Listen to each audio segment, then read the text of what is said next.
All right, friends. Hey, this is BK Kids Club, and I know I'm just doing this back to back, but I've kind of been obsessed with this deck, and I've been playing a lot of games with it. So I'm going to go over my thoughts, what I think this deck looks like, the little bit of changes I've made to the sideboard, and hopefully Dueling Book will cooperate with us so I can show you the neat innovations I've made. If not, here, I'll just go here. Hopefully this will come back up. All right, so um, the deck has been performing well, and I really like it. I think this is honestly the most fun I've had since I first discovered Gemini Giga. Um, it's really a viable deck. It is fun. It will catch people off guard. It can beat anything. There are some really tough matchups, some cards that work really well against us. I can talk to you about how the sideboard has evolved and what I think this deck needs to succeed.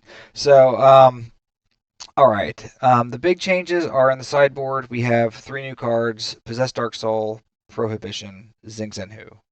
Um, I earlier had Fog King. It was kind of a cute answer to frogs, but it doesn't work very well against frogs. It's you have to use multiple resources to get a card that may not even shut off the main engine of their deck. This will help with the biggest issue that most decks have, which is going to be Duplock, and it's searchable off Sangan, which is sendable off of Prisma. So cards like these that are searchable off your main engine are very valuable, and I can also synchro with their monster. I have three main tuners in the deck as well as Toon Magician. Prohibition. Prohibition's useful because we were able to use it with our Golgar. If you know the format, if you have a lot of knowledge of the format and how certain games evolve, in my experience, this has been really useful in, say, the Frog or Frog Hero matchup, as well as just Hero Beat matchup and Glad Beast, as well as decks when you encounter, wild tier 3 or 4 decks that are running a strategy that may just OTK you out of nowhere, and being able to just play a card that is a thorn in that paw without necessarily dedicating a sideboard slot to it, because no one plays sideboard cards against tier 3 or 4 decks. They just play general sideboard cards that work. Um, so this card's really useful. Say against Glad Beast, you can call Bestiari, and then their ability to kill your back row is very, very prohibited. It's hindered a lot. Against Hero Beat, you can call Alias, and their main threat in the deck is now cut off, and they can't use their Gemini Sparks anymore. You can also call Ab Zero if they've used a Future Fusion and they're going to get it in 2 turns. You can prohibit the Ab Zero so it never comes out. You can also prohibit Ab Zero so you make their Miracle Fusions no longer live. The other introduction is Zing Zenhu. So I found myself in some of these really back row heavy matchups. It would be very useful to have my own sort of like Trapstun Cold Wave type effect, just something where I can stop my opponent from interacting with our Golgar combo. And it also is on theme, because with Zeng Zenhu you can target their 2 back row. They're no longer able to activate them. Then you go into your Golgar combo. Once Golgar's out, they can't use their bottomlesses, their Tyrannals anymore. At that point, you're able to return this back to your hand, kill their back row, and then set this now so that you can prevent their back row from being activated next turn. Even if they just set one, you can target your own back row, and that's fine because you can return this, and then your other back row is going to be free, or you can chain it to this so it can be face up anyway. So that's just one way you can manipulate this card. I took out Dust Tornado for this. We're going to see if that is a good deck building choice. I don't know yet. Uh, to tell you the truth, I have not played a game with this yet. I just came home and I put this in. I think it's going to be valuable. I did play a game with these, but I haven't actually used them in a duel. So that's just my thought process on where the deck is and what the sideboard changes look like. I think this is a pretty high quality sideboard. It gives you a lot of ability to adapt to certain game plans, especially when your primary game plan can't work. Like there's a deck that came out recently that's a Necro Valley deck that also runs DDV, and basically Necro Valley turns off all the neat things in your deck between Miracle Fusion and all of your Call the Haunted and your Ammonites. So you have to adapt, and you have to start putting in things like Shadow Mirror, Bottomlesses, Torrential, Mirror Force, these type of cards, just so you can compete and not be hindered by your own deck design. Let's see if I'm connected yet. All right, lovely. All right, so that's where the deck is. Again, I honestly think this deck is competitively viable. I think it's very fun. I think if I had more eyes on it and people looking at it, it may be tweaked just a little bit to have better ratios. But I have been having a lot of success with this build, and I think I can continue to have success with it if I learn better sideboarding patterns, learn better play patterns against the meta. I think there's a really high skill ceiling in this deck, which is going to make it really hard to pilot, but a, a really talented pilot could take this deck deep into a tournament. I'd love to see a top eight performance with something like this. Just like I think a top eight performance with Gemini Giga is possible.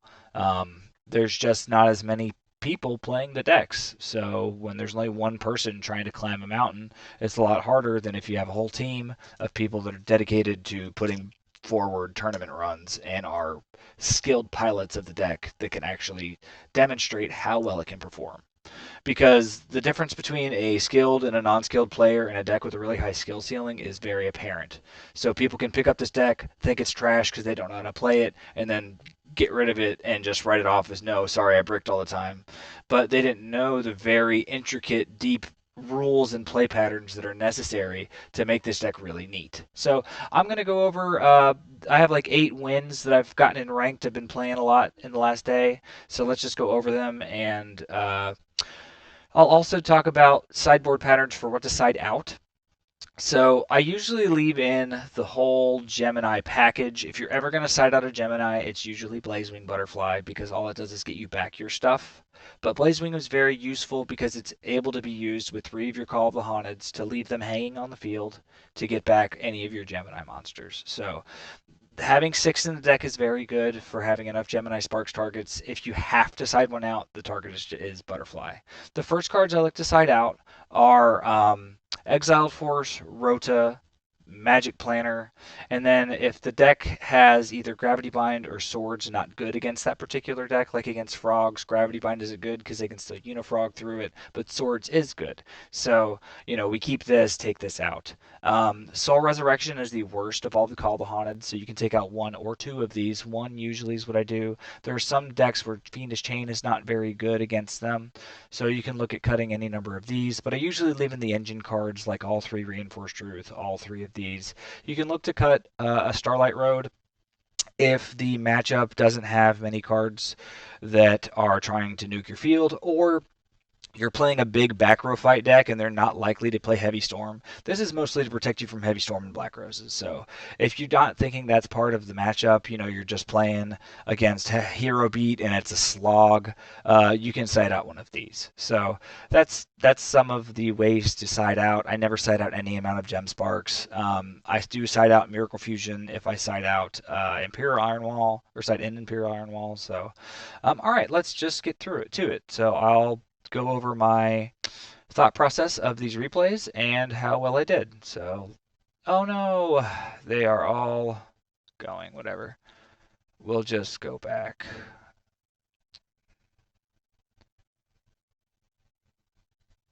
Look, I've lost maybe 60% of my matches so far, but I've also been like really trying to learn the deck and play it, and I'm a new pilot to this deck. So let's just go to these in order.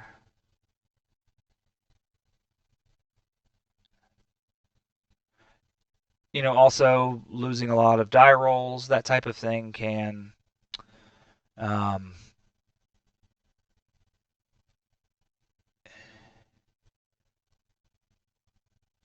Thank you for bearing with me. Sorry for this. I'm a human. I'm probably not going to go to the trouble of cutting all this out. I'm just that lazy. All right, so we'll start with the first one. Perfect. All right. And some of these have some really cool lines, so I hope I get to show you them. All right. Open up a lot of back row and not very many monsters. That's kind of the hand I want to see. Exiled Force is very good here because it has synergy with uh, these two called the Haunted type effects. These two also work with Soldier, so I have a lot of synergy in my hand right now. I also want to limit what I'm setting so I don't get blown out by Heavy Storm. He heavies me, not great, but I do get to get a guy out of my deck, and I still have 5 cards at the end of the day after he passes his turn. Amazingly, he does not get this off the field, which is a very bad idea. He should, with me being empty fielded, he should have summoned this Gale and attack over it. Um, because now I go ahead and get to get a +1. That's just my understand. That's my thought. But yes, I think this would be when Gemini Spark attacks Raikou, you get this substep 5. This comes out substep 6, so you get to get your monster first, then they can target. All right. One nice thing about getting heavy stormed early is they can't heavy storm you twice. They can't black rose you, but uh, you can play really aggressively with your back row once they've heavy stormed you already. Um, so I'm going to set the house. He's going to play brain control. He wants to get this out so that I don't get decked at, or so that he has a decked heavy target.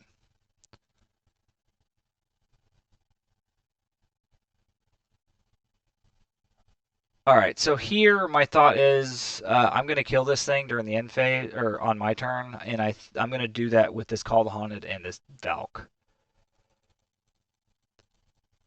So he sees that and he blows his load a little early. He should have let me normal summon this and then pop it and then use this, but he did that anyway.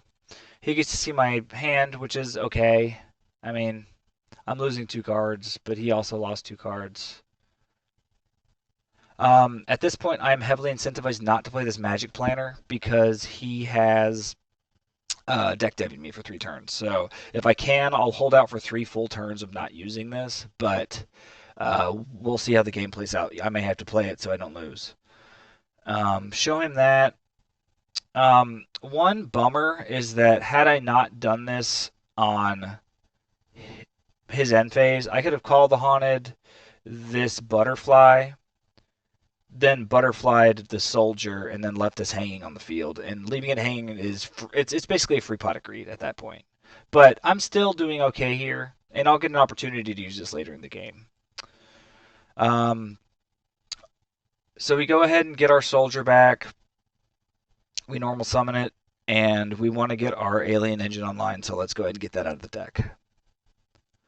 This also, if we get Tuned Magician, we would leave that vulnerable to getting banished, and then we are cut off from a tuner for the rest of the game. So good to get this online. We have a backup of this, so if this gets banished, we can still get another Hypno to leave our alien engine online.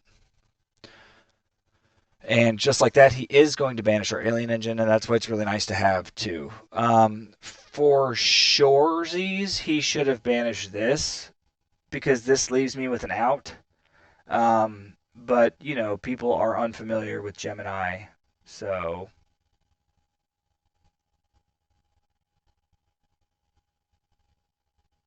all right. So end phase, I decide I'm going to go Reinforce Truth because I need to go into a level 5. This is also neat because now I can go Gravity Bind, Magic Planter, and I can manipulate when I can attack and when they can attack, which will be very useful for this game. And he has already heavy stormed me, so I'm not really worried about my back row getting got. Um, so now I go ahead and get Stardust. I'm backed up by Gravity Bind. I'm feeling pretty good about this game. Um, I am on my last turn of deck dev, so next turn I can use this Magic Planner effectively. I decide to go ahead and Swords because if this is a hamster like it is, I can go ahead and take care of the Raikou right now. I attack. He technically targets my Stardust, And if he targets your Stardust, you can negate it and then he doesn't mill. But I just I would have told him, hey, just mill, don't kill it, so that you get your mill, because I can't attack again. Um, I want to play against opponents who are playing well. That's how I learn how the deck. Like if I'm playing against bad opponents, um, you're not really getting a good gauge for how well the deck plays because you can't bank on people being poor at playing Yu-Gi-Oh at the highest level. All right, so on our turn, he's still under swords. That's good. He sends. I don't care. Ooh, this is nice. End phase. I get to go ahead and get soldier back, and now I'm gonna start plussing, and I have protection from attacks from two angles. My back row is getting really clogged up, but it's nice that Swords has a detonation button of its own, so it ends up clearing your back row on its own. So you don't usually get so clogged up in this deck because there's 44 cards, but sometimes you can. All right, so we attack. We take the least amount of damage by attacking here. We go ahead and get this boy off the field. Do the most damage we can. I should have gotten something other than Alias, but I thought I was just going to attack over this hamster, and then I decided that I would rather take this off the board because I have Fiendish Chain. Fiendish Chain can basically take care of any of the sixes he gets, but the eights might make it difficult. So I wanted to make sure that I got rid of the level six. So he goes ahead and gets Goyo Guardian, and I'm not really worried about it. Armageddon Knight, our Ocean out of here. We will Stratos. I realized that I can go ahead and pop my own back row. It says up to just destroy on the field, so I can pop my own back row if everything's clogged up. Fast forward, I'm going to use Miracle Fusion, take it off the board, and now I have a way to out his Goyo and I win. Nice. All right. He's playing Bayou Turbo, so I figured this could take out a Plague Spreader Zombie that he stacks for, so he negs one. I could get rid of a Bayou. I thought this would be a valuable searchable engine card to have in this matchup. All right, I am incentivized to get this off the table because I don't want him to continue to get graveyard resources, so I just summon my least valuable thing and attack. He agrees that this is valuable to have because he keeps getting graveyard resources and uses a Mirror Force on my butterfly. Take 19. I again want to get rid of his thing, and then I said I also just want to get rid of his thing, so let's go ahead and take care of this because I have the ability to get this back off of this. So if I draw a Hypno or something, I can go ahead and Golgar. Attack this. Ugh, and he has Heavy Storm, and I know it's over at that point because I have no way of coming back. I don't have an ability to use my Miracle Fusion, so like I can't. If I could stack his deck and my deck and I'll lose, I usually concede those games. This deck's looking reasonably good. I'm really happy that I have Starlight Road, so I can set the house and feel kind of secure in that game plan. Um, Prisma is great. I mean, it is an Armageddon Knight or a Dark Grepher, and it has three targets, so you can send it three times. It's very good. It thins your deck. It gets rid of all the chaff. It makes cards live. It's a super good card. If we're gonna send anything, we send Sangan because Sangan can get access to Ammonite, and then our deck is online. At this point, I want to save my Prisma so I can continue to dump things in the graveyard. I can now make. Now I'm gonna make Future Fusion Live, or sorry, Miracle Fusion Live, and next I'll get Grand Mole in the graveyard to be another target for our Call the Haunted effects.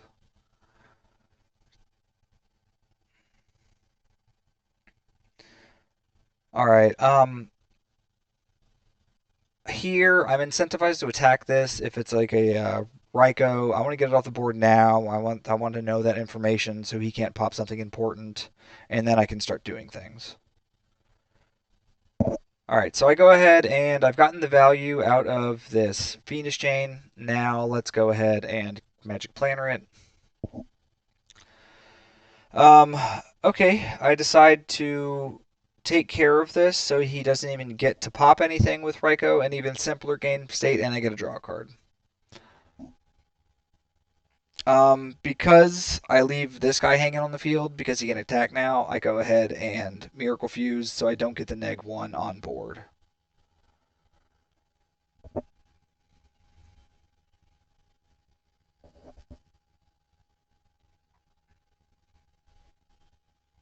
I'm not really worried about Gores because I have this and I can nuke a Gores. He plays into our Starlight Road, and we're probably going to win this game. This will show you the power of this tuner scheme. He's going to go ahead and return our guy, and now we take his dude, and we're living our best life. We've sent all the targets with this. This has been a triple send, which is crazy. We have the Solemn Judgment for his Dark Armed, and we still win this game. So let's go ahead and return his card to win the game scot-free. He plays DDR. We don't attack, so his monsters are banished to this card's own effect. He plays a thing, and we know he's cooked because we can just return it and attack regardless of what it is. We also have this to stop any threat. This game's in the bag. Lovely. All right, what happened next? We're playing against Warrior deck. Lightsworn, something like that. We win the die roll. We go ahead and get Rhoda. Rhoda on an empty field. We go ahead and choose to get Ocean because we have the ability to combo it with Ultimate Offering. We go ahead and set these because there's no way I can make this live next turn. So I want to leave myself less vulnerable to, targeted removal, and I don't want to fill up all of my back row yet.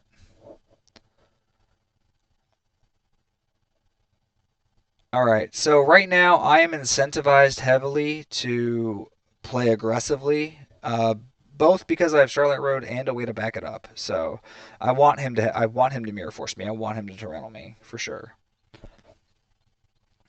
He goes ahead and tries to go for the plus. So he attacks over my Hypno. Hypno wants to be in the graveyard, so this is a good situation for me. During the end of his battle phase, I choose to normal summon this. This is the combo, so now I can return this, and I can either search for another monster, or I can start popping his back row.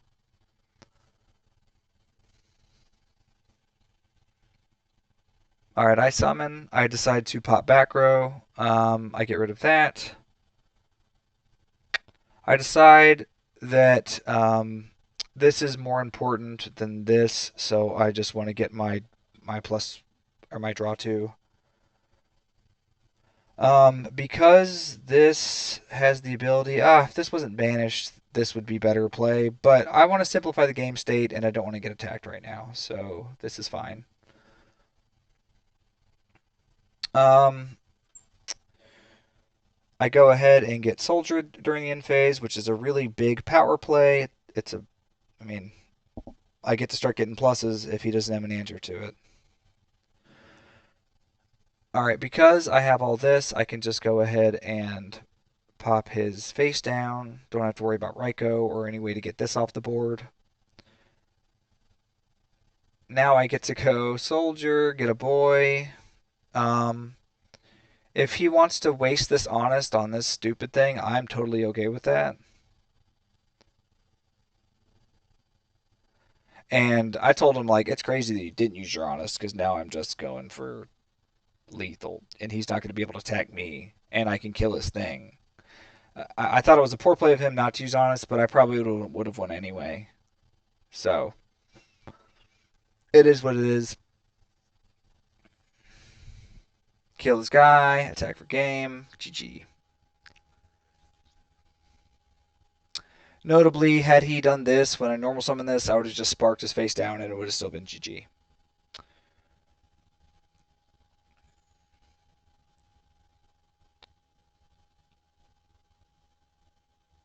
Alright. We're trying to get this soldier to be live, so the easiest way is to not let them attack and then flip it and then use it, but we also have a backup plan in case they have this type of thing. They end up having two of these and a Torrential, so this soldier was always doomed not to be live. Up, gone. He Goyoed. He sure stole our guy. Luckily, we top deck the Exiled Force so he can get rid of this Goyo Guardian. He decides not to Solemn Judgment it. I would have probably. Honestly, I think this would have been a good Solemn to not let his Goyo die. But, you know. This is neat. He has our soldier, so I'm going to go ahead and send Grand Mole so I can return both of these to our hand. I have to figure out which one I'm sending. I look at all of them. Um, Go ahead and tech the soldier, get the free damage in. I will be happy to eat anything like a deep prison, a bottomless. This is meant to eat. I don't care about this card. He's just sending. Um, I should have sent the ocean before I did anything, but oops. I go ahead and reforce Truth End phase, which is again a power play. He probably should have Solemn Judgmented this.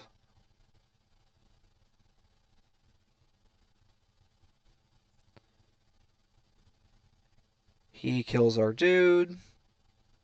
He Solemns. I mean, he finally got value out of it, but by this point in the game, I'm just giving up 1,600 life points to kill this thing, which is huge. I go ahead and get our Valk back, pop, set Fiendish Chain. He can't kill this with Warrior, or he can, but I still get a use out of this. This is really, really good use out of our Fiendish Chain because we get to save our dude, and we get to use this for a purpose and then draw two off of it.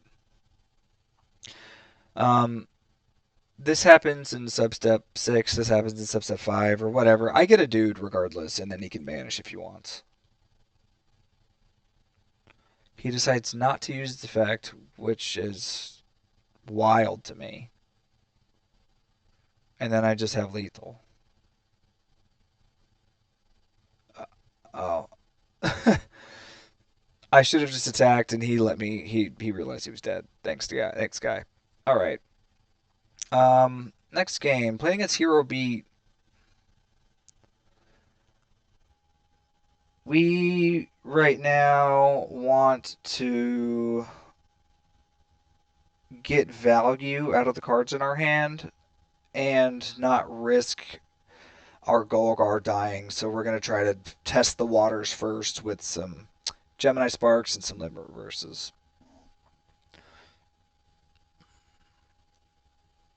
Here, again, I want to simplify the game state. I don't care about an 1800. I care about the back row. So I go ahead and take that out of the game so that I can try to develop my board. All right. Oof. He has a main deck Crow, and I know that I'm cooked. So I just pack it up. I don't show him all of the sauce because I know what he's playing. He doesn't really know what I'm playing. I draw a whole lot of back row, which is kind of the hand I want in this deck. I really like having this type of insurance, both Iron Wall. Like, this takes off a lot of things in the deck to allow your soldier to get through. I'm going to go ahead and take 1800 here. I'm going to get a soldier. I'm going to normal summon it. He's going to Tyrannal. I'm going to save it because this is my only advantage engine and I want this to be online. I need this to go through, so I'm going to go ahead and do this. I go ahead and get Alias so I can attack over this. And now my Gem Spark's live. I do not want him to Black Rose me, so I take care of that, and it leaves it with this dude, and I'm at a pretty good position at this point. So he Miracle Fusions, and this shows you the power of Iron Wall. It turns off his Miracle Fusion, future Miracle Fusions, and like cards like Deep Prison, and it's just really useful. During the end phase, I decide I want to do more damage, so I get this. Um, I can go Tuned Magician, go into a Stardust Dragon. Yep, I'm doing pretty well here. Stardust plus Fiendish is nice because you can stop it from getting attacked. During the end phase, I go ahead and push for lethal by getting another Reinforced Truth. I'm pushing through basically every trap in the game with these two cards, and I have enough for lethal.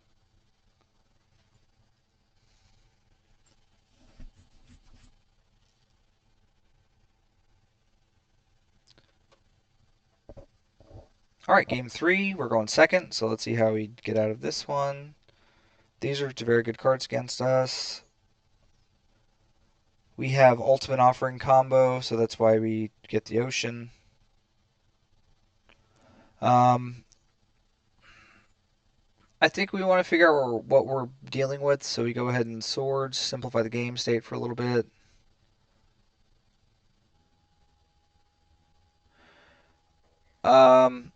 I'm losing a lot of advantage if I let this go through, so I go ahead and Solemn it. Um, Attack, all he has is Mirror Force, so the Stardust is a great answer to that. I'm glad that I have the out. Um, because I have this out and a backup Fiendish Chain, now I get to. Man, this is really good. I get back my Stratos, then I summon Alias, then I summon Stratos, and I get a pop 2 back row. He can't respond because it doesn't target. It just happens on res.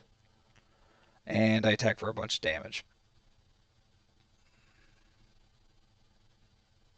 And it's lethal. He could have saved himself, but he didn't really have any outs, so didn't matter. Let's go to the next game. Playing against Assault Mode Activate. This is not an easy matchup for us. Like, how the fuck do you take an Stardust Assault Mode off the board? Well, let's see. Uh, the answer is you kind of don't. Game one, we just like we end up being our own worst enemy by leaving Stratos in face-up attack position. Then he's able to get out of Stardust Assault mode.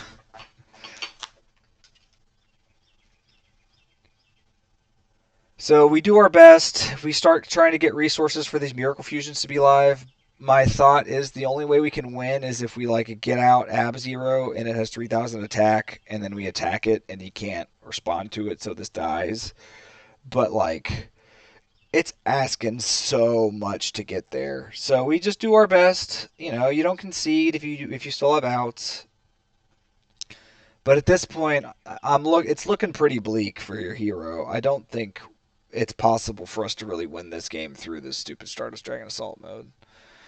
So we our life points are too low to like wait any longer. So we just blow our load and we know that we can't win. But you know we do our best. And had we drawn this a turn earlier, we may have been able to push through everything with two Golgars and Ab Zero and two Call the Haunted type effects. But like it is what it is.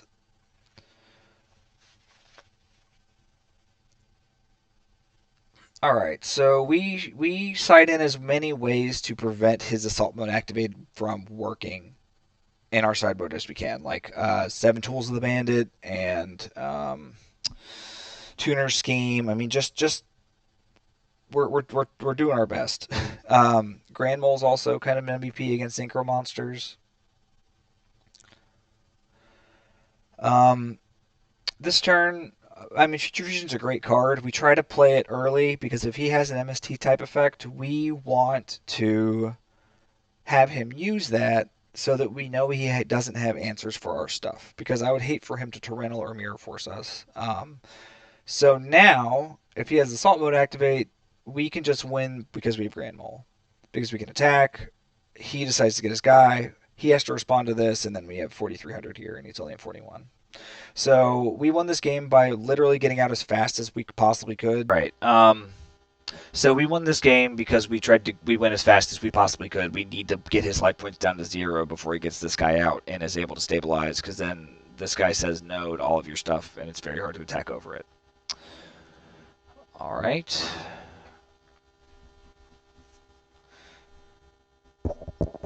Next, we get Black Wings. All right. This is such a good hand. We have a very good hand. You couldn't even really ask for much more than this. Being able to like get turn one Golgar and send a million things out of your deck so your deck is very consistent. So send all the chaff, set our stuff. He goes into this. I have to solemn this black rose that's coming basically. Um, and now we can still do stuff. Alright, so end phase, I go ahead and activate Soul Resurrection so that he can't Solemn Judgment me, and I get my soldier so I can start getting advantage and win. I return my thing to hand. He already has one counter because I got this Future Fusion last turn, and now I can pop one of these back row. I end up popping the one that doesn't matter, and he is able to deprison me. Bummer. If I had popped the other one, this would have been an easy, easy win. But I'm still doing pretty well here.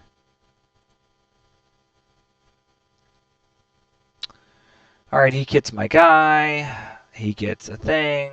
He goes into Catastor. I get Hypno during the end phase. Why do I want to get Hypno during the end phase? I don't know. We'll see what I was thinking. Oh, I'm getting another Ab-Zero, and I want these to be huge. That's why. And now I just got a bunch of attack. Okay, cool. Fair. That was why I did it. This is a really potent, good combo, as well as this. You can sort of stop all of their aggression. I said a bunch of stuff because they said a bunch of stuff.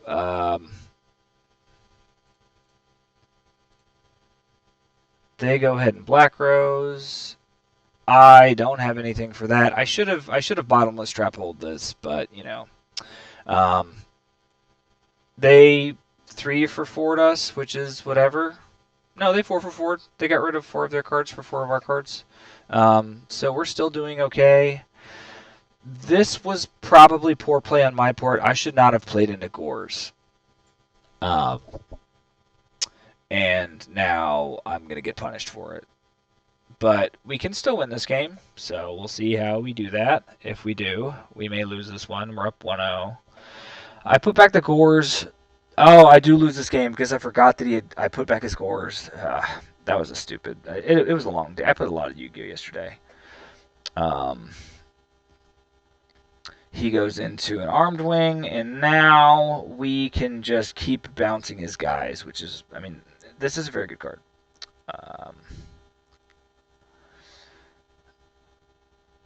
Alright, I get this. I activate this. Ugh, this is tough. Get my guy back. He nukes the field, which I don't know is the correct decision.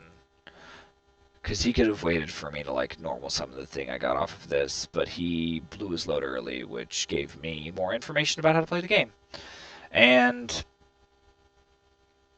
I take another bit. Send Sangan, attack. He Sirocco's, that's fine. I get back Soldier, he negates. I have this to put back in hand. He's probably going to bore me. Then he gets a Trap Dust shoot me as well.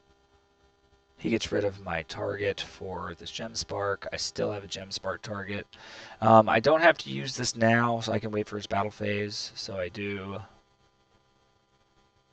He's got 1, 2, 3. He's got way too many darks. Okay, so this is a dead draw. I literally just forgot he had the scores. I literally put it back in his hand.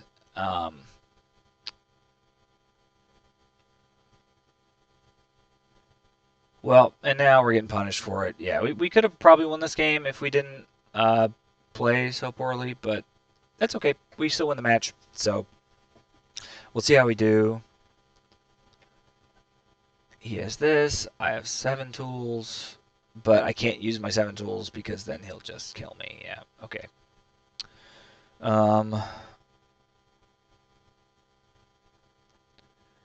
I have Future Fusion. I mean, opening Future Fusion in this deck is so good. This card is really good. Never side it out. It is core to the deck. It's why you play the deck. Card's bananas.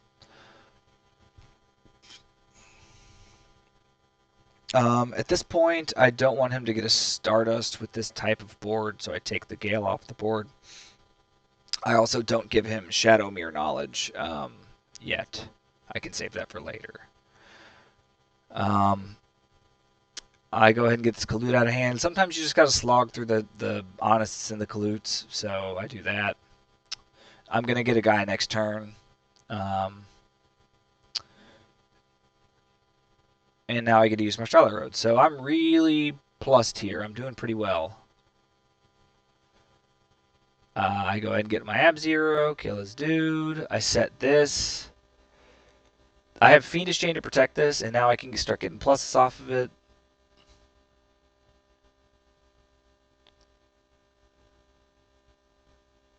Alright, he gets rid of our thing, and we win. Nice. Alright, what's next?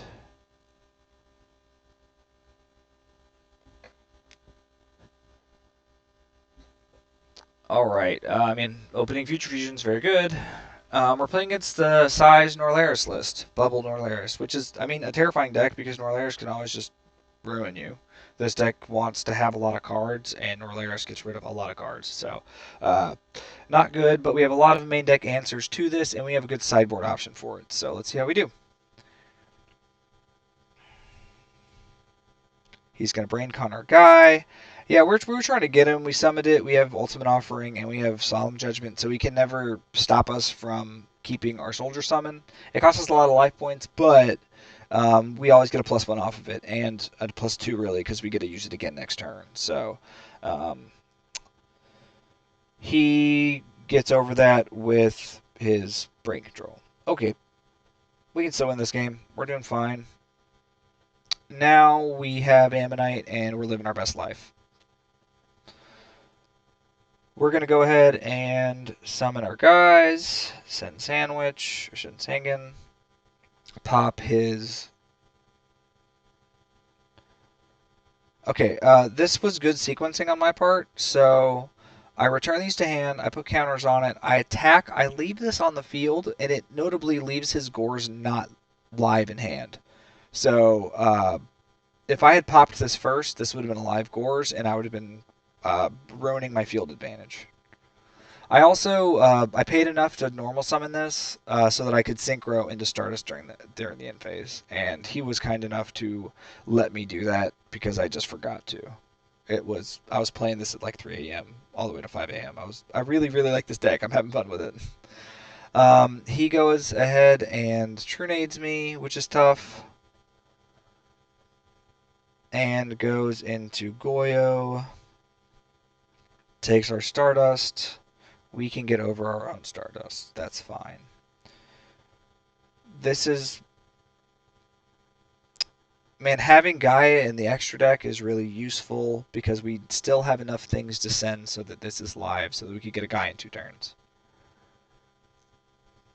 He's got dead draws in his hand, and we need to make sure that this doesn't attack or get to go into attack position. So now we can kill our own Cosmic Fortress, and we drew a Fiendish Chain so we can stop this from attacking us. I Solemn Judgment this Miracle Fusion because I thought it would be too much for me, and then I end up getting Tribute Summon Gores for game. No, yeah, not yet. I'm at 300. He attacks. Man, I'm living a life on the edge. In no world should he have left this on the field because now I get to kill his guy. Pop your Gores. Oh, attack first. Maximize my damage. And now I have that. Oh, I have Starlight Road. I win this game at 300 life points. Clutch.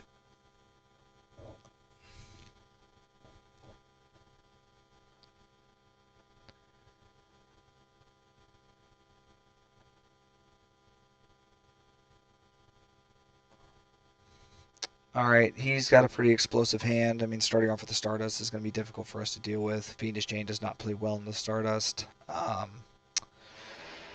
We're going to live on a hope and a prayer with this Ultimate Offering. We're going to summon this. We're going to summon our Soldier. We're going to get a boy.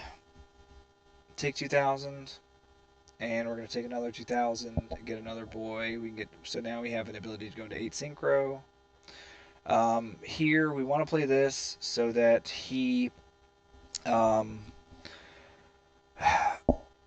he will play like an MST type effect, and I can chain link to this so all of my summon effects he'll miss timing for like his bottomlesses and his terminals.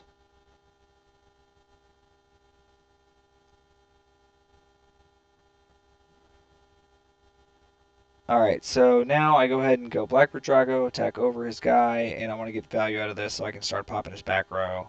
Blackbird Drago also plays very well into Ab Zero because when he kills your guy, you get to get back one of your Gemini.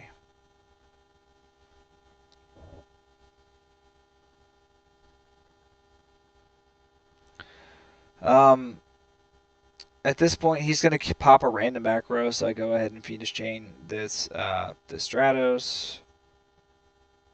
He goes into he's going into Brio, and I know I'm cooked. So let's go to game 3. At this point, we just want to get this in the graveyard, get value out of our Gem Spark. He's got a pretty monster heavy hand. But he does not have ways to get rid of cards like this, so we're doing pretty well. I mean, this game I get this Crow really pulled its weight getting rid of this, being able to answer this Norlaris. I got incredibly punished by blowing my load just one card too early on this Hypno. If I had known I was going to draw this, I could have outplayed the Crow by keeping this up when I normal summon this. But instead, I'm going through this situation, and you get to see a very cool play at the end of this game for me to win. So I'm glad I didn't do it because I gotta learn something, and I got to show you a cool play. Um, Here, I'm just gonna lose all my stuff if I don't stop this. So I stop this. And now that he's at 21, I go and I have limit reverse. This is a cool play.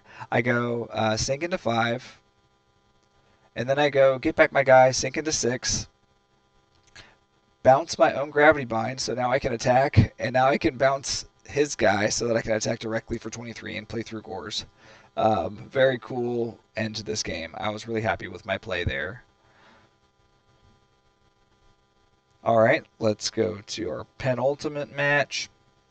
All right, we're playing against this weird level 8 Berserk Dragon deck. I mean, honestly, it was terrifying. He just summoned like a bunch of big 3,000 guys, and I needed to figure out how we get over it.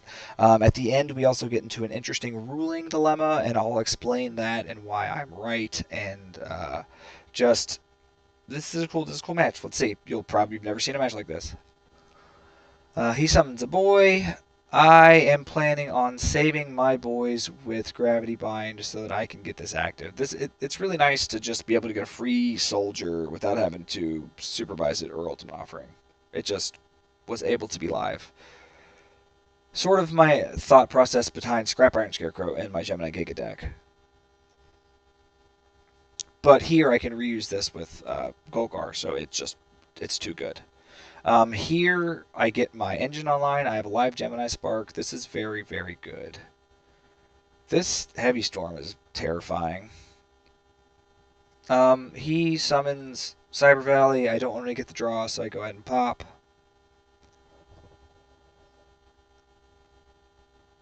Alright, so this is neat. I go ahead and this is one of the best parts of the deck is that you can get, if you have 2 Call Haunteds, you can go ahead and just get back your boy, summon it, and get all of these back with impunity because now he has to bottomless this. But I get all these back and I can get another one next turn.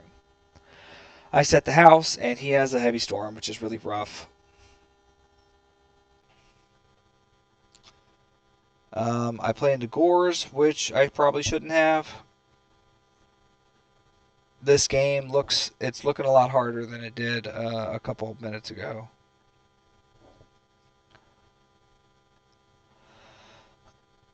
Alright, I'm at 100 life points. I'm not dead. He Exodian Necrosses, and that turns on the Guardian out. So see, I'm seeing this deck's kind of neat. It's a neat concept.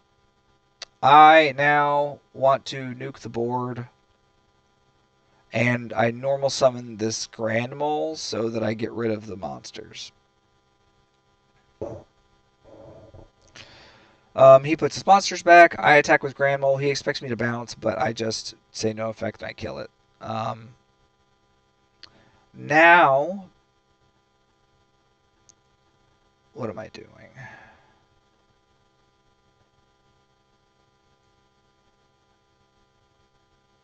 Oh, okay. I get the free 1500 so I can summon this in defense. So now I have a bigger wall.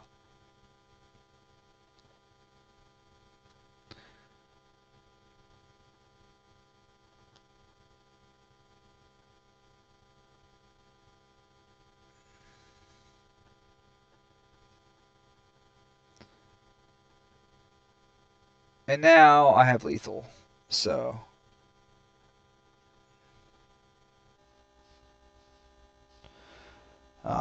yep, that's pretty good. All right, let's go game two. He goes through like his whole deck. He tries to use this card and get a free Berserk Dragon, but he just misunderstood what was going on.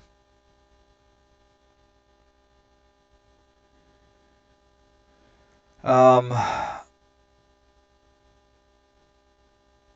I set this Valk so that I can get it back with Soul Res and pop this thing.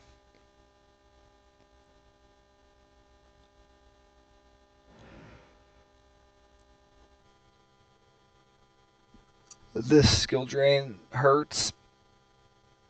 I have to kill this thing. He kills my guy. I pop with Exiled Force. He's like, how do you use Exiled Force under skill drain? This guy wasn't very good. Um,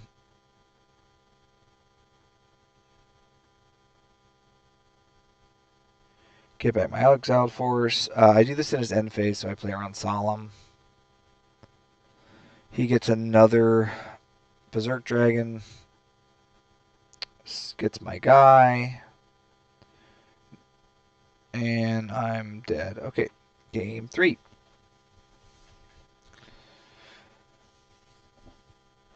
Alright, Summon Stratos is always a great advantage play. I want to get my Spark online, so that's what I do first. He goes Iatos. In my head, I was thinking it's hard for him to get monsters, and if I put the first Iatos in the graveyard, then the other ones are no longer live, so I went ahead and tributed.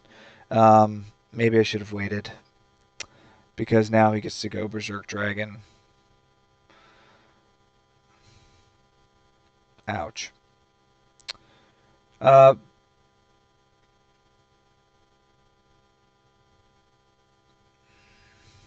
this is so lame. Yeah, unfortunate. I decided I don't want to take 30 or 3,000 damage, so I get the Stratos so I can get another monster, try to get my Miracle Fusions online.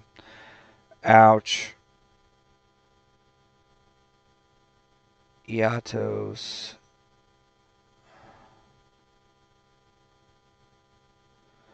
Alright, so now I set this so I can kill this during the battle phase or whatever. Fast forward. Now his Iatos is live because he brain controls. He tries to push for game. I have this. Alright, so he attacks me for 2,500. I decide to set my Sangan, save my life points, get a monster. I go get Exile Force.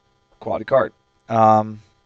Alright, so once he's attacked, if you have no other attack targets, you will then have to pass priority in your battle phase to proceed to the end step of the battle phase. Once you're in the end step of the battle phase, you can no longer go back to attacking. You're done attacking. So in the end step, I can go ahead and do things like summon this ocean, which is what's going to win me the game.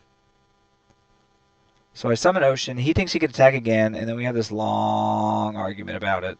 Um, Eventually, he concedes. Whatever. I paid my 500.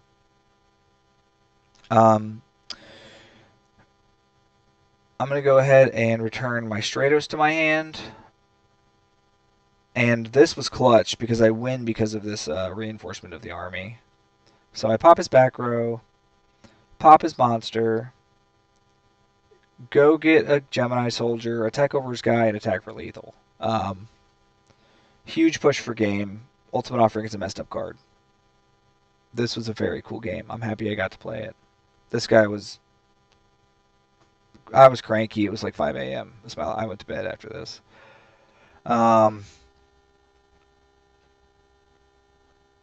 this is versus Hero Frog.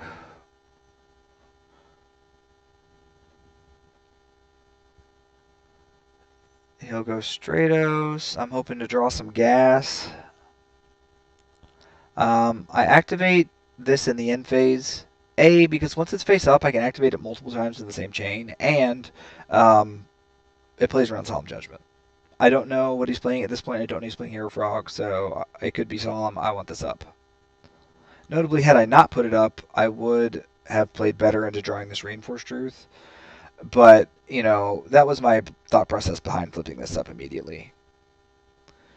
Next, I go ahead and get my thing. He does this. He gets rid of my Ammonite. He attacks me anyway, which I don't understand. And then I get a boy big enough to get over his guy.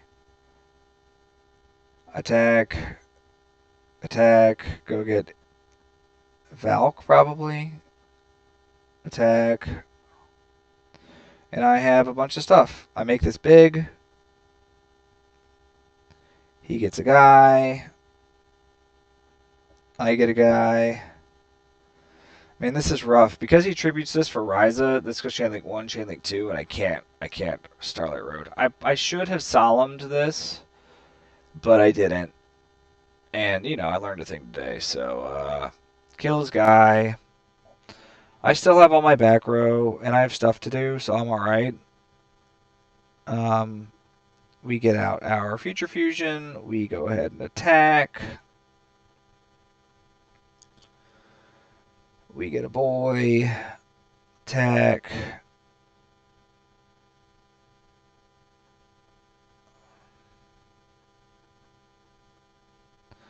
Alright, so Miracle Fusion, I have to stop that so he doesn't nuke my board. And then he goes Caius.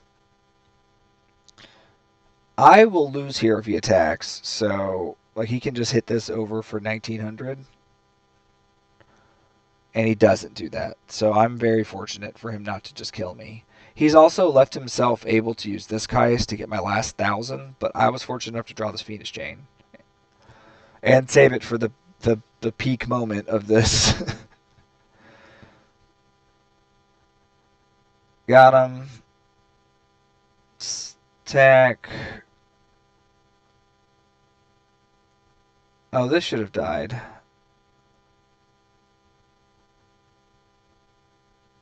This being dead would have made this a lot easier, but I went anyway.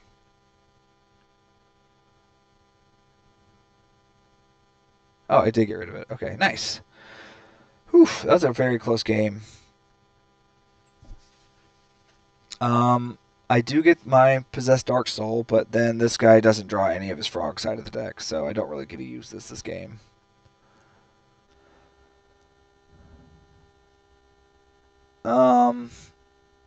I want to play around Mirror Force and Torrential because I don't have a thing, so I go ahead and just normal summon this attack. Keep this as a monster I can summon. Do that. He banishes my guy. I draw a ton of monsters this game, which is tough. Alright, so here, I think this is probably like a Regeki Break type card, so I set this Magic Planner as bait so that I can try to resolve this, because this is probably the only way I'm going to win this game.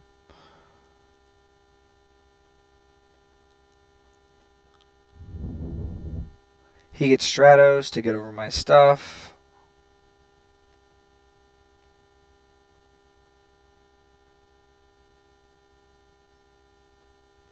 Alright, so this is why you always activate Ultimate Offering first without paying life points. Once it's face up, you can activate it multiple times in the same chain.